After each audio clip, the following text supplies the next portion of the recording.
10th standard മാത്സിലെ 8ാമത്തെ ചാപ്റ്ററായ tangents എന്നുള്ള ചാപ്റ്ററാണ് explain ചെയ്തുകൊണ്ടിരിക്കുന്നത്. അതിൽ ലാസ്റ്റ് പാർട്ടിൽ നമ്മൾ ഒരു സർക്കിളിന്റെ സെന്റർ അറിയൂല എന്നുണ്ടെങ്കിൽ സർക്കിളിന്റെ പുറത്തുള്ള ഒരു പോയിന്റിൽ നിന്നും സർക്കിളിലേക്ക് എങ്ങനെയാണ് ടാൻജന്റ് വരയ്ക്കുക എന്ന് കണ്ടു. ഇനി ഇത് ഇവിടെ നോക്കൂ, 2 സെന്റിമീറ്റർ റേഡിയസ് ഉള്ള ഒരു സർക്കിളും വരച്ചിട്ടുണ്ട്. ആ സർക്കിളിന്റെ സെന്ററിന് 5 സെന്റിമീറ്റർ ഡിസ്റ്റൻസിലുള്ള ഒരു പോയിന്റിൽ നിന്നും സർക്കിളിലേക്ക് 2 ടാൻജൻസും വരച്ചെടുത്തിട്ടുണ്ട്. അതായത് 2 സെന്റിമീറ്റർ ആരമുള്ള ഒരു വൃത്തം വരച്ച് ആ വൃത്ത കേന്ദ്രത്തിൽ നിന്നും 5 സെന്റിമീറ്റർ അകലത്തിലുള്ള ഒരു ബിന്ദുവിൽ നിന്നും വൃത്തത്തിലേക്ക് 2 തൊടുവരകൾ വരച്ചെടുത്തിട്ടുണ്ട്. ഇനി ഇവിടെ നോക്കൂ, നമുക്ക് ഈ 2 ടാൻജൻസിന്റെയും നീളം എത്രയാണെന്ന് കാണണം. ഇതിന്റെ നീളവും കാണണം. ഇവിടെ നോക്കൂ, ഇതിന്റെ റേഡിയസ് 2 സെന്റിമീറ്റർ ആണ്. വൃത്ത കേന്ദ്രത്തിൽ നിന്നും 5 സെന്റിമീറ്റർ അകലത്തിലാണ് ഈ ബിന്ദു ഉള്ളത്, പി എന്നുള്ള ബിന്ദു ഉള്ളത്. ഇവിടെ നമുക്ക് 2 റൈറ്റ് ആംഗിൾഡ് ട്രയാങ്കിൾ അഥവാ മട്ട ത്രികോണങ്ങൾ കാണാം. ഇവിടെ ടാൻജന്റും റേഡിയസും തമ്മിലുള്ള ആംഗിൾ 90 ഡിഗ്രി അല്ലേ. അപ്പൊ നീ നോക്കൂ, ഈ റൈറ്റ് ആംഗിൾഡ് ട്രയാങ്കിളിന്റെ ഹൈപ്പോട്ടന്യൂസ് ആണിത്. ഇത് ഹൈപ്പോട്ടന്യൂസ് ആണ്. ഇത് നമ്മൾ ബേസ് ആക്കി എടുക്കുകയാണെന്നുണ്ടെങ്കിൽ ഇതെന്തായിരിക്കും? ഹൈറ്റ് ആയിരിക്കും. ഈ ട്രയാങ്കിളിനകത്തും ഇതാണ് ഹൈപ്പോട്ടന്യൂസ്, 90 ഡിഗ്രി ആംഗിളിന് ഓപ്പോസിറ്റ് ആയിട്ടുള്ള സൈഡ്. ഇത് നമ്മൾ ബേസ് ആക്കി എടുക്കുകയാണെന്നുണ്ടെങ്കിൽ ഇതെന്തായിരിക്കും? ഹൈറ്റ് ആയിരിക്കും. അപ്പൊ ഇവിടെ നോക്കൂ, ഈ 2 റൈറ്റ് ആംഗിൾഡ് ട്രയാങ്കിളിനകത്തും നമുക്ക് പൈതഗോറസ് സിദ്ധാന്തം കൊടുക്കാമല്ലോ. Hypotenuse square is equal to base square plus height square. അതായത് കർണം സ്ക്വയർ ഇസ് ഈക്വൽ ടു പാദം സ്ക്വയർ പ്ലസ് ലംബം സ്ക്വയർ. അപ്പൊ ഇവിടെ നമുക്ക് ലംബം അഥവാ ഹൈറ്റ് ആണ് കാണേണ്ടത്. അപ്പൊ height square is equal to എന്ത് വരും? Height square is equal to hypotenuse square minus base square ആയിരിക്കും വരിക. അതായത് ഇവിടെ നമുക്ക് ഹൈറ്റ് എന്ന് പറയുന്നത് ടാൻജന്റിന്റെ നീളം. അപ്പൊ ടാൻജന്റിന്റെ നീളത്തിന്റെ സ്ക്വയർ ഈക്വൽ ടു എന്ത് വരും? ഹൈപ്പോട്ടന്യൂസ് എന്ന് പറയുന്നത് ഇതല്ലേ, 5 സ്ക്വയർ മൈനസ് ബേസ് എന്ന് പറയുന്നത് 2 സ്ക്വയർ ഈക്വൽ ടു 5ന്റെ സ്ക്വയർ 25, 2ന്റെ സ്ക്വയർ 4 ഈക്വൽ ടു 21 വരും. അപ്പൊ ഹൈറ്റ് ഇസ് ഈക്വൽ ടു എന്താ വരിക? സ്ക്വയർ റൂട്ട് ഓഫ് 21 അല്ലേ വരിക. അതായത് ഇവിടെ നമുക്ക് ഈ ടാൻജന്റിന്റെ നീളം √21 സെന്റിമീറ്റർ കിട്ടും. അതേപോലെ ഇവിടെയും √21 സെന്റിമീറ്റർ അല്ലേ കിട്ടുക. അതായത് ഈ റൈറ്റ് ആംഗിൾഡ് ട്രയാങ്കിളിനകത്തും ഹൈപ്പോട്ടന്യൂസും ബേസും 5 സെന്റിമീറ്ററും 2 സെന്റിമീറ്ററും വെച്ചാണ്. ഈ റൈറ്റ് ആംഗിൾഡ് ട്രയാങ്കിളിനകത്തും ഹൈപ്പോട്ടന്യൂസും ബേസും 5 സെന്റിമീറ്ററും 2 സെന്റിമീറ്ററും വെച്ചാണ്. അപ്പം നമ്മൾ ഹൈറ്റ് കാണുമ്പോൾ രണ്ടും ഈക്വൽ ആയിട്ടാണ് കിട്ടുക.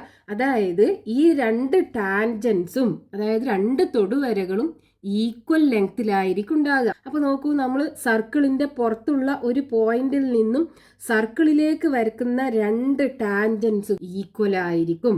അതായത് വൃത്തത്തിന്റെ പുറത്തുള്ള ഒരു ബിന്ദുവിൽ നിന്നും വൃത്തത്തിലേക്ക് വരക്കുന്ന 2 തൊടുവരകളും തുല്യ നീളമായിരിക്കും. ഇനി ഇവിടെ നോക്കൂ, ഒരു സർക്കിൾ വരച്ചിട്ടുണ്ട്. ആ സർക്കിളിന്റെ 4 പോയിന്റ്സ് അതായത് 4 ബിന്ദുക്കളിലൂടെയും കടന്നു പോകുന്ന ടാൻജൻസ് തമ്മിൽ യോജിപ്പിച്ചിട്ട് ഒരു ക്വാഡ്രിലാറ്ററൽ അഥവാ ചതുർഭുജം ഫോം ചെയ്തിട്ടുണ്ട്. ഈ ക്വാഡ്രിലാറ്ററലിന്റെ ഈ സൈഡ് എ, ഈ സൈഡ് ബി, ഈ സൈഡ് സി, ഈ സൈഡ് ഡി ആക്കിയെടുത്തു. ഇനി നോക്കൂ, നമുക്കിത് ഈ 4 മൂലകളും ഈ മൂലയിൽ നിന്നും ഈ സർക്കിളിലേക്ക് അഥവാ ഈ വൃത്തത്തിലേക്ക് വരച്ചിട്ടുള്ള ടാൻജൻസ് അല്ലേ ഇവിടുന്ന് ഇതുവരെയുള്ള നീളവും ഇവിടുന്ന് ഇതുവരെയുള്ള നീളവും. ഇത് രണ്ടും ടാൻജൻസ് ആണല്ലോ. അപ്പം ഇത് രണ്ടും ഈക്വൽ ആയിരിക്കും. നമുക്ക് എന്ത് ചെയ്യാം? ഇതൊരു പി ആക്കി എടുക്കാം. അപ്പം ഇതും പി അല്ലേ ഉണ്ടാകുക. ഇനി നോക്കൂ, ഈ മൂലയിൽ നിന്നും സർക്കിളിലേക്ക് വരച്ചിട്ടുള്ള 2 ടാൻജൻസ് ആണ് ഇതും ഇതും. അത് രണ്ടും ഈക്വൽ ആയിരിക്കും. നമുക്കത് ക്യൂ ആക്കി എടുക്കാം. അപ്പം ഇവിടെ ക്യൂ, ഇവിടെയും ക്യൂ. ഇനി ഈ മൂലയിൽ നിന്നും സർക്കിളിലേക്ക് വരച്ചിട്ടുള്ള 2 ടാൻജൻസ് ആണല്ലോ ഇത് രണ്ടും. അത് രണ്ടും ഈക്വൽ ആയിരിക്കൂലേ. അപ്പൊ നോക്കൂ, നമുക്ക് ഇത് 6 ആക്കി എടുക്കാം. ഇത് 6 ആക്കി എടുക്കാം. ഇനി ഈ മൂലയിൽ നിന്നും സർക്കിളിലേക്ക് വരച്ചിട്ടുള്ള 2 ടാൻജൻസ് ആണ് ഇത് രണ്ടും. അത് രണ്ടും ഈക്വൽ ആയിരിക്കും.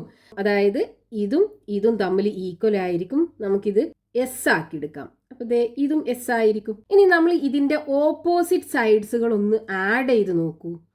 ഇവിടെ കിട്ടുന്നത് ഏതാണ്? എ എന്ന് പറയുന്നത് ഏതാ? പിയും ക്യൂവും കൂടെ ആഡ് ചെയ്തതല്ലേ. അതായത് എ ഈക്വൽ ടു എന്താണ്? എ ഈക്വൽ ടു പിയും ക്യൂവും കൂടെ ആഡ് ചെയ്തതാണ്. ഇനി ബി എന്ന് പറയുന്നതോ? ബി ഈക്വൽ ടു ക്യൂവും ആറും കൂടെ ആഡ് ചെയ്തതാണ്. ഇനി സി എന്ന് പറയുന്നതാണെന്നുണ്ടെങ്കിലോ ആറും എസും കൂടെ ആഡ് ചെയ്തതാണ്. ഇനി ഡി എന്ന് പറയുന്ന സൈഡോ എസും പിയും കൂടെ ആഡ് ചെയ്തതാണ്. ഇനി ഈ ക്വാഡ്രിലാറ്ററലിന്റെ ഓപ്പോസിറ്റ് സൈഡ് ഒന്ന് ആഡ് ചെയ്ത് നോക്കൂ. ഓപ്പോസിറ്റ് സൈഡ്സ് എന്ന് പറയുമ്പോൾ ദേ ഈ സൈഡും തമ്മിൽ ഓപ്പോസിറ്റ് സൈഡാണ്. അതായത് എയും സിയും കൂടെ ആഡ് ചെയ്യുക. എ എന്ന് പറയുന്നത് എന്താണ്? P plus Q. അപ്പൊ P plus Q plus C എന്ന് പറയുന്നതോ എസ് പ്ലസ് ആർ അല്ലേ? S plus R. ഇനി അടുത്ത രണ്ട് ഓപ്പോസിറ്റ് സൈഡ്സുകളും കൂടി ആഡ് ചെയ്താലോ? അതായത് ബിയും ഡിയും കൂടെ ആഡ് ചെയ്താൽ ബി എന്ന് പറയുന്നത് ക്യൂ പ്ലസ് ആർ അല്ലേ? Q plus R plus D എന്ന് പറയുന്നത് S plus P. S plus P. ഇവിടെ നോക്കൂ, ഇത് രണ്ടും ഈക്വൽ അല്ലേ? ദേ ഇവിടെ പി ഉണ്ട്, ഇവിടെയും പി ഉണ്ട്, ഇവിടെ ക്യൂ ഉണ്ട്, ഇവിടെയും ക്യൂ ഉണ്ട്, എസ് ഉണ്ട്, ഇവിടെ എസ് ഉണ്ട്, ഇവിടെ ആറുണ്ട്, ഇവിടെ ആറുണ്ട്. അതായത് ഈ എ പ്ലസ് സി എന്ന് പറയുന്നതും ബി പ്ലസ് ഡി എന്ന് പറയുന്നതും ഈക്വൽ ആണ്. അപ്പോൾ A plus C equal to B plus D. അതായത് ഒരു സർക്കിളിൻ്റെ 4 പോയിന്റ്സിലൂടെയും പാസ് ചെയ്യുന്ന ടാൻജൻസ് തമ്മിൽ ജോയിൻ ചെയ്യിപ്പിച്ച് കഴിഞ്ഞാൽ കിട്ടുന്ന ക്വാഡ്രിലാറ്ററലിന്റെ ഓപ്പോസിറ്റ് സൈഡ്സ് ആഡ് ചെയ്താൽ ഈക്വൽ ആയിരിക്കും കിട്ടുക. അതായത് ഒരു വൃത്തത്തിലെ 4 ബിന്ദുക്കളിലൂടെ കടന്നു പോകുന്ന തൊടുവരകൾ ചേർന്നുണ്ടാക്കുന്ന ചതുർഭുജത്തിന്റെ എതിർവശങ്ങളുടെ നീളങ്ങളുടെ തുക തുല്യമായിരിക്കും. ഈ 2 വശങ്ങളും കൂട്ടിയാൽ കിട്ടുന്നത് തന്നെ ആയിരിക്കും ഈ 2 വശങ്ങളും കൂടെ കൂട്ടിയാൽ കിട്ടുക. ഇനി ഇതേ നമ്മൾ മുമ്പ് പഠിച്ചിട്ടുണ്ടല്ലോ, ഒരു ക്വാഡ്രിലാറ്ററലിന്റെ 4 വേർട്ടീസസിലൂടെയും പാസ് ചെയ്യുന്ന ഒരു സർക്കിൾ നമുക്ക് വരയ്ക്കാൻ പറ്റും എന്നുണ്ടെങ്കിൽ ആ ക്വാഡ്രിലാറ്ററലിനെ നമ്മൾ ഒരു സൈക്ലിക് ക്വാഡ്രിലാറ്ററൽ അഥവാ ചക്രീയ ചതുർഭുജം എന്ന് പറയും. ഇതിന്റെ ഓപ്പോസിറ്റ് കോണുകൾ തമ്മിൽ സപ്ലിമെന്ററി ആയിരിക്കും. അതായത് എതിർ കോണുകളുടെ തുക 180 ഡിഗ്രി ആയിരിക്കും, അനുപൂരകങ്ങളായിരിക്കും. നമ്മൾ മുമ്പ് പഠിച്ചിട്ടുണ്ട്. ഇത് നമ്മൾ പേര് കൊടുക്കുകയാണെന്നുണ്ടെങ്കിൽ ഈ ക്വാഡ്രിലാറ്ററൽ എ ബി സി ഡിക്കകത്ത് ഈ ആംഗിൾ എയും ആംഗിൾ സിയും, angle A plus angle C ഇത് തമ്മിൽ കൂട്ടിയാലും ആംഗിൾ ഡിയും ആംഗിൾ ബിയും, angle D plus angle B ഇത് തമ്മിൽ കൂട്ടിക്കഴിഞ്ഞാലും 180 ഡിഗ്രി ആയിരിക്കും കിട്ടുക. അതായത് ഓപ്പോസിറ്റ് ആംഗിൾസിന്റെ സമ്മ് 180 ഡിഗ്രി ആയിരിക്കും. അപ്പൊ ഇവിടെ ക്വാഡ്രിലാറ്ററലിന് അകത്താണ് സർക്കിൾ ഉള്ളത്, ഇവിടെയാണെന്നുണ്ടെങ്കിൽ ക്വാഡ്രിലാറ്ററലിന്റെ പുറത്താണ് സർക്കിൾ ഉള്ളത്. ഇവിടെ ഓപ്പോസിറ്റ് സൈഡ്സിന്റെ സമ്മ് ഈക്വൽ ആയിരിക്കും, ഇവിടെ ഓപ്പോസിറ്റ് ആംഗിൾസിന്റെ സമ്മ് ഈക്വൽ ആയിരിക്കും. അത് 180 ഡിഗ്രി വെച്ചായിരിക്കും ഉണ്ടാകുക. ഇനി നമുക്ക് ഈ പാർട്ടിൽ ടെക്സ്റ്റ് ബുക്കിൽ പേജ് നമ്പർ 182 കൊടുത്തിട്ടുള്ള ക്വസ്റ്റ്യൻ നോക്കാം. In the figure a triangle is formed by 2 perpendicular tangents and a third tangent to circle. ഈ ഫിഗറിനകത്ത് 2 പെർപെൻഡിക്കുലർ ടാൻജൻസും മൂന്നാമതൊരു ടാൻജൻസും കൂടെ ചേർന്നിട്ട് ഒരു ട്രയാങ്കിൾ ഫോം ചെയ്തിട്ടുണ്ട്. അതായത് പരസ്പരം ലംബങ്ങളായ 2 തൊടുവരകളും മൂന്നാമതൊരു തൊടുവരയും കൂടെ ചേർന്നിട്ട് ഒരു ത്രികോണം ഉണ്ടാക്കിയിട്ടുണ്ട്. ഇനി അതിൽ ഒന്നാമത്തെ question, prove that the perimeter of the triangle is the sum of the lengths of the perpendicular tangents. ഈ ഫോം ചെയ്തിട്ടുള്ള ട്രയാങ്കിളിന്റെ പെരിമീറ്റർ ഈ പെർപെൻഡിക്കുലർ ടാൻജൻസിന്റെ ലെങ്ത്തിന്റെ സമ്മിന് ഈക്വൽ ആണെന്ന് പ്രൂവ് ചെയ്യണം. അതായത് ഈ ഫോം ചെയ്തിട്ടുള്ള ത്രികോണത്തിന്റെ ചുറ്റളവ് ഈ പരസ്പരം ലംബങ്ങളായ 2 തൊടുവരകളുടെയും നീളങ്ങളുടെ തുകക്ക് ഈക്വൽ ആണെന്ന് പ്രൂവ് ചെയ്യണം. ഇനി രണ്ടാമത്തെ question, prove that the length of each of the perpendicular tangent is equal to the radius of the circle. ഈ ഓരോ പെർപെൻഡിക്കുലർ ടാൻജൻസിന്റെയും ലെങ്ത് ഈ സർക്കിളിന്റെ റേഡിയസിന് ഈക്വൽ ആണെന്ന് പ്രൂവ് ചെയ്യണം. അതായത് ഈ പരസ്പരം ലംബങ്ങളായ ഓരോ തൊടുവരകളുടെയും നീളം ഈ വൃത്തത്തിന്റെ ആരത്തിന് തുല്യമാണെന്ന് പ്രൂവ് ചെയ്യണം. ഇനി മൂന്നാമത്തെ question, prove that the perimeter of the triangle is equal to the diameter of the circle. ഈ ഫോം ചെയ്തിട്ടുള്ള ട്രയാങ്കിളിന്റെ പെരിമീറ്റർ ഈ സർക്കിളിന്റെ ഡയമീറ്ററിന് ഈക്വൽ ആണെന്ന് പ്രൂവ് ചെയ്യണം. അതായത് ആ ഫോം ചെയ്തിട്ടുള്ള ത്രികോണത്തിന്റെ ചുറ്റളവ് വൃത്തത്തിന്റെ വ്യാസത്തിന് തുല്യമാണെന്ന് തെളിയിക്കണം. നമുക്ക് ക്വസ്റ്റ്യനകത്ത് തന്നിട്ടുള്ള ഫിഗർ ഇതാണ്.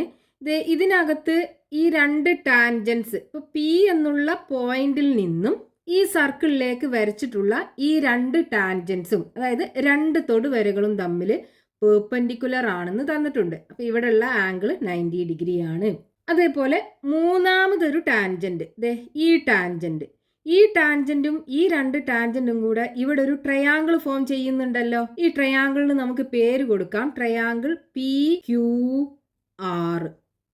ഇനി ഈ രണ്ട് ടാൻജൻസും ഈ രണ്ട് പെർപെൻഡിക്കുലർ ടാൻജന്റും ഈ സർക്കിളിൽ മീറ്റ് ചെയ്യുന്ന പോയിന്റിന് A എന്നും B എന്നും കൊടുക്കാം. അതേപോലെ ഈ മൂന്നാമത്തെ ടാൻജന്റ് ഉണ്ടല്ലോ, അത് സർക്കിളിൽ മീറ്റ് ചെയ്യുന്ന പോയിന്റ് M ആക്കിയെടുക്കാം. ഈ സർക്കിളിന്റെ സെന്റർ O ആക്കിയെടുക്കാം. ഇനി നമുക്ക് ഒന്നാമത്തെ ക്വസ്റ്റ്യനകത്ത് പ്രൂവ് ചെയ്യേണ്ടത്, prove that the perimeter of the triangle is the sum of the length of the perpendicular tangents. ഈ ട്രയാങ്കിൾ ഉണ്ടല്ലോ, ഇവിടെ ഫോം ചെയ്തിട്ടുള്ള ഈ ട്രയാങ്കിൾ PQR, ഇതിന്റെ പെരിമീറ്റർ അഥവാ ചുറ്റളവ് ഈ പെർപെൻഡിക്കുലർ ടാൻജൻസിന്റെ ലെങ്ത്തിന്റെ സമ്മിന് ഈക്വൽ ആണെന്ന് പ്രൂവ് ചെയ്യണം. ഒരു ട്രയാങ്കിളിന്റെ പെരിമീറ്റർ അഥവാ ചുറ്റളവ് എന്ന് പറഞ്ഞാൽ എന്താണ്? അതിന്റെ 3 സൈഡ്സും കൂടെ ആഡ് ചെയ്തത്. അപ്പൊ പെരിമീറ്റർ ഓഫ് ട്രയാങ്കിൾ PQR, ഈ ട്രയാങ്കിൾ ആണ് ഇവിടെ ഫോം ചെയ്തിട്ടുള്ള ട്രയാങ്കിൾ. ഇതിന്റെ പെരിമീറ്റർ ഈ രണ്ട് ടാൻജൻസിന്റെയും ലെങ്ത്തിന്റെ സമ്മിന് ഈക്വൽ ആണെന്ന് പ്രൂവ് ചെയ്യണം. അതായത് ഇതിന്റെ perimeter is equal to PB plus PA ആണെന്ന് പ്രൂവ് ചെയ്യണം. അപ്പൊ ഈ പെരിമീറ്റർ എന്ന് പറഞ്ഞാൽ 3 സൈഡും കൂടെ ആഡ് ചെയ്യുകയാണല്ലോ. അതായത് PQ plus PR plus QR, PQ plus PR plus QR, 3 സൈഡും കൂടെ ആഡ് ചെയ്തതാണ് ഈ ട്രയാങ്കിളിന്റെ പെരിമീറ്റർ എന്ന് പറയുന്നത്. ഇനി ഇവിടെ നോക്കൂ, ഈ QR എന്ന് പറയുന്നത് ഈ QM-ഉം MR-ഉം കൂടെ ആഡ് ചെയ്തതല്ലേ. അപ്പോൾ നമുക്ക് ഈ QR-ന് പകരം ഇവിടെ PQ പ്ലസ് PR പ്ലസ് QR-ന് പകരം QM പ്ലസ് MR എന്ന് എഴുതാലോ. QM plus MR. ഈ QR-ന് പകരം നമ്മളിത് QM പ്ലസ് MR കൊടുത്തു. ഇനി നോക്കൂ, ഈ QM-ഉം QA-യും ഈക്വൽ ആയിരിക്കും. ഈ Q എന്നുള്ള പോയിന്റിൽ നിന്നും ഈ സർക്കിളിലേക്കുള്ള രണ്ട് ടാൻജൻസ് ആണ് ഈ QA-യും QM-ഉം. അത് രണ്ടും ഈക്വൽ ആയിരിക്കും. അപ്പൊ നമുക്ക് ഈ QM-ന് പകരം QA എന്ന് കൊടുക്കാം. അപ്പൊ ഇവിടെ എങ്ങനെ വരും? PQ പ്ലസ് PR പ്ലസ് QM-ന് പകരം QA കൊടുത്ു. അപ്പൊ QA പ്ലസ് അതേപോലെ R എന്നുള്ള പോയിന്റിൽ നിന്നും സർക്കിളിലേക്കുള്ള രണ്ട് ടാൻജൻസ് ആണ് ഈ MR-ഉം BR-ഉം. അപ്പൊ നമുക്ക് ഈ MR-ന് പകരം RB എന്ന് കൊടുക്കാലോ. രണ്ടും തമ്മിൽ ഈക്വൽ ആവൂലേ? രണ്ട് ടാൻജൻസും തമ്മിൽ ഈക്വൽ ആയിരിക്കും. സർക്കിളിന്റെ പുറത്തുള്ള ഒരു പോയിന്റിൽ നിന്നും സർക്കിളിലേക്ക് വരക്കുന്ന രണ്ട് ടാൻജൻസും തമ്മിൽ ഈക്വൽ ആയിരിക്കും. അപ്പോൾ നമുക്ക് ഈ MR-ന് പകരം RB എന്ന് കൊടുക്കാം. അപ്പോൾ ഇവിടെ RB എന്ന് കിട്ടും. നമുക്ക് കാരണം എങ്ങനെ എഴുതാം? QM is equal to എന്താണ്? QM is equal to QA ആണ്. അതേപോലെ MR is equal to RB ആണ്. സർക്കിളിന്റെ പുറത്തുള്ള ഒരു പോയിന്റിൽ നിന്നും സർക്കിളിലേക്ക് വരയ്ക്കുന്ന രണ്ട് ടാൻജൻസും തമ്മിൽ ഈക്വൽ ആണ്. ഇനി നമുക്ക് പ്രൂവ് ചെയ്യേണ്ടത് എന്താണ്? ഈ ട്രയാങ്കിളിന്റെ പെരിമീറ്റർ എന്ന് പറയുന്നത് ഈ രണ്ട് ടാൻജൻസിന്റെയും ലെങ്ത്തിന്റെ സമ്മിന് ഈക്വൽ ആണെന്ന് പ്രൂവ് ചെയ്യണം. അപ്പൊ ഇവിടെ PQ നമ്മൾ എടുത്തിട്ടുണ്ട്. PQ പ്ലസ് ഇവിടെ നോക്കൂ, QA എന്ന് പറയുന്നത് ഇവിടെ ഉണ്ടല്ലോ, അത് രണ്ടും തമ്മിൽ ഒരുമിച്ച് എഴുതാം നമുക്ക്. അപ്പൊ PQ പ്ലസ് QA. അതേപോലെ PR, ഇവിടെ PR ഉണ്ട്, PR പ്ലസ് RB. ഇനി ഇവിടെ PQ പ്ലസ് QA എന്ന് പറയുന്നത് എന്താ? ഈ ടാൻജന്റ് ആണ്, PA എന്ന് പറയുന്ന ടാൻജന്റ് ആണ്. അപ്പൊ PA plus PR plus RB എന്ന് പറയുന്നത് ഇത് രണ്ടാമത്തെ ടാൻജന്റ് PB ആണ്, PB. അപ്പൊ PA പ്ലസ് PB എന്ന് പറയുന്നത് ഈ രണ്ട് പെർപെൻഡിക്കുലർ ടാൻജൻസിന്റെയും സം ആണ്. അപ്പൊ ഇവിടെ നമുക്ക് എന്ത് എഴുതാം? Sum of the length of the perpendicular tangents. അപ്പോൾ ഈ ഫോം ചെയ്തിട്ടുള്ള ട്രയാങ്കിൾ PQRന്റെ പെരിമീറ്റർ ഈ രണ്ട് പെർപെൻഡിക്കുലർ ടാൻജൻസിന്റെയും ലെങ്ത്തിന്റെ സമ്മിന് ഈക്വൽ ആണെന്ന് നമുക്ക് കിട്ടി. ഇനി അതിലെ രണ്ടാമത്തെ question, prove that the length of each of the perpendicular tangents is equal to the radius of the circle. ഈ രണ്ട് പെർപെൻഡിക്കുലർ ടാൻജൻസിന്റെയും ലെങ്ത് ഈ സർക്കിളിന്റെ റേഡിയസിന് ഈക്വൽ ആണെന്ന് പ്രൂവ് ചെയ്യണം. അതായത് ഈ രണ്ട് പരസ്പരം ലംബങ്ങളായ തൊടുവരകളുടെയും നീളം ഈ വൃത്തത്തിന്റെ ആരത്തിന് തുല്യമാണെന്ന് പ്രൂവ് ചെയ്യണം. അതിന് നമുക്ക് എന്ത് ചെയ്യാം, ഈ രണ്ട് ടാൻജൻസും ഈ സർക്കിളിൽ മീറ്റ് ചെയ്യുന്ന പോയിന്റ് എയും ബിയും, ഈ എയിൽ നിന്നും ബിയിൽ നിന്നും സർക്കിളിന്റെ സെന്ററിലേക്ക് ജോയിൻ ചെയ്യിപ്പിക്കുക.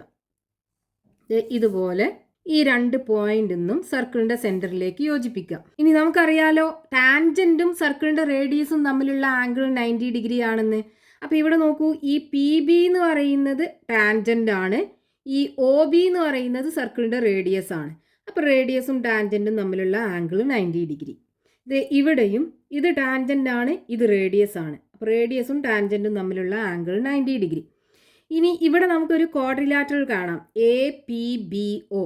ഇവിടെ ഈ 3 ആംഗിളും 90 ഡിഗ്രി ആണ്. അപ്പൊ ഈ 4ാമത്തെ ആംഗിളും 90 ഡിഗ്രി ആവൂലേ? അതായത് ക്വാഡ്രിലാറ്ററലിന്റെ 4 ആംഗിൾസും കൂടെ കൂട്ടിക്കഴിഞ്ഞാൽ 360 ഡിഗ്രിയാണ്. അപ്പൊ 360 ഡിഗ്രിയിൽ നിന്നും ഈ 90 ഡിഗ്രിയും കുറച്ച് കഴിഞ്ഞാൽ ബാക്കി 90 ഡിഗ്രിയാണ് ഉണ്ടാകുക.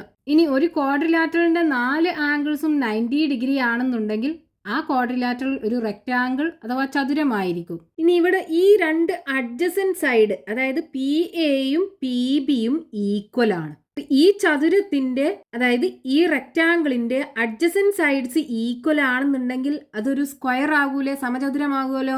അപ്പൊ ഈ ക്വാഡ്രിലാറ്ററലിന്റെ 4 സൈഡ്സും ഈക്വൽ ആയിരിക്കും. 4 സൈഡ്സും ഈക്വൽ ആണെന്നുണ്ടെങ്കിൽ ഈ പി ബി എന്ന് പറയുന്നത് ഈ എ ഒക്ക് തുല്യമായിരിക്കും, അതേപോലെ പി എ എന്ന് പറയുന്നത് ഒ ബിക്കും തുല്യമായിരിക്കും. അതായത് ഈ രണ്ട് ടാൻജൻസിന്റെയും ലെങ്ത് ഈ റേഡിയസിന് ഈക്വൽ ആയിരിക്കും. അപ്പൊ നമുക്ക് എങ്ങനെ എഴുതാം, നമ്മൾ ഈ ഒ എയും ഒ ബിയും ജോയിൻ ചെയ്യിപ്പിച്ചു.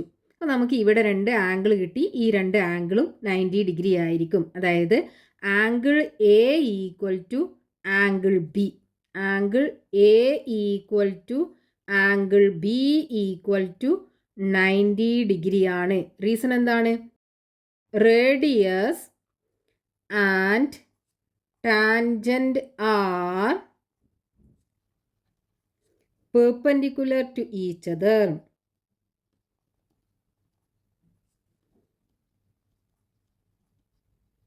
ഇനി ഇവിടെ നോക്കൂ, ഈ ക്വാഡ്രിലാറ്ററലിന്റെ കേസിൽ ആംഗിൾ എയും ആംഗിൾ ബിയും ആംഗിൾ പി ഇതും 90 ഡിഗ്രി ആണ്. ആംഗിൾ എയും ആംഗിൾ ബിയും ആംഗിൾ പിയും 90 ഡിഗ്രി ആണ്. അപ്പോൾ 4ാമത്തെ ആംഗിളും 90 ഡിഗ്രി ആയിരിക്കും. So angle O equal to 90 degree. അതേപോലെ പി എയും പി ബിയും തമ്മിൽ ഈക്വൽ ആണ്. And P A equal to P B ആണ്. Therefore quadrilateral APBO is a square. ചതുർഭുജം APBO ഒരു സമചതുരമാണ്. ഇനി ഇതിന്റെ ഓപ്പോസിറ്റ് സൈഡ്സ് ഈക്വൽ ആവുമല്ലോ. അതായത് പി ബിയും എ ഒയും തമ്മിൽ ഈക്വൽ ആയിരിക്കും. അപ്പൊ P B equal to O A and P A equal to O B. A ഒയും ഒ ബിയും റേഡിയസ് ആണ്. So the length of each of the perpendicular tangents is equal to the radius of the circle. ഇനി അതിൽ 3ാമത്തെ question, prove that the perimeter of the triangle is equal to the diameter of the circle. ഈ triangle P Q ആറിന്റെ perimeter ഈ സർക്കിളിന്റെ ഡയമീറ്ററിന് equal ആണെന്ന് prove ചെയ്യണം. അതായത് ഈ ത്രികോണം പി ക്യു ആറിന്റെ ചുറ്റളവ് ഈ വൃത്തത്തിന്റെ വ്യാസത്തിന് തുല്യമാണെന്ന് തെളിയിക്കണം. അപ്പൊ ഇവിടെ നമ്മൾ 1ാമത്തെ ക്വസ്റ്റ്യനകത്ത് പ്രൂവ് ചെയ്തല്ലോ, ഈ ട്രയാങ്കിളിന്റെ പെരിമീറ്റർ എന്ന് പറയുന്നത് ഈ രണ്ട് ടാൻജൻസിന്റെയും സമ്മിന് ഈക്വൽ ആണെന്ന്. അതായത് ഇവിടെ നോക്കൂ, perimeter of triangle P Q R is equal to P A plus P B. അതായത് രണ്ട് ടാൻജൻസിന്റെയും, രണ്ട് പെർപെൻഡിക്കുലർ ടാൻജൻസിന്റെയും സമ്മിന് ഈക്വൽ ആണെന്ന് നമ്മൾ പ്രൂവ് ചെയ്തു. അതായത് നമുക്ക് 1ാമത്തെ ക്വസ്റ്റ്യനകത്ത് കിട്ടി, perimeter of triangle P Q R equal to P A plus P B. P A plus P B ആണെന്ന് നമുക്ക് കിട്ടി. ഇനി നോക്കൂ, ഈ പി എ എന്ന് പറയുന്നത് ഈ ടാൻജന്റ്, ഇതിൻ്റെ ലെങ്ത് ഈ സർക്കിളിൻ്റെ റേഡിയസിന് ഈക്വൽ ആണ്. അതേപോലെ പി ബിയുടെ ലെങ്ത്തും ഈ സർക്കിളിൻ്റെ റേഡിയസിന് ഈക്വൽ ആണ്. അതായത് പി എക്ക് പകരം നമുക്ക് ഒ ബി എന്ന് എഴുതാം, ഒ ബി പ്ലസ് പി ബിക്ക് പകരം ഒ എ എന്നും എഴുതാം. ഒ ബിയും ഒ എയും റേഡിയസ് ഓഫ് ദ സർക്കിൾ ആണ്. അതായത് റേഡിയസ് പ്ലസ് റേഡിയസ്, രണ്ട് റേഡിയസ് കൂട്ടിക്കഴിഞ്ഞാൽ 2 ഇൻറ്റു റേഡിയസ്. 2 ഇൻറ്റു റേഡിയസ് എന്ന് പറയുന്നത് എന്താണ്? ഡയമീറ്റർ ഓഫ് ദി സർക്കിൾ ആണ്. അപ്പോൾ ഈ ട്രയാങ്കിൾ പി ക്യു ആറിൻ്റെ perimeter is equal to diameter of the circle. ഇതാണ് നമുക്ക് മൂന്നാമത്തെ ക്വസ്റ്റ്യനകത്ത് പ്രൂവ് ചെയ്യാനുണ്ടായിരുന്നത്.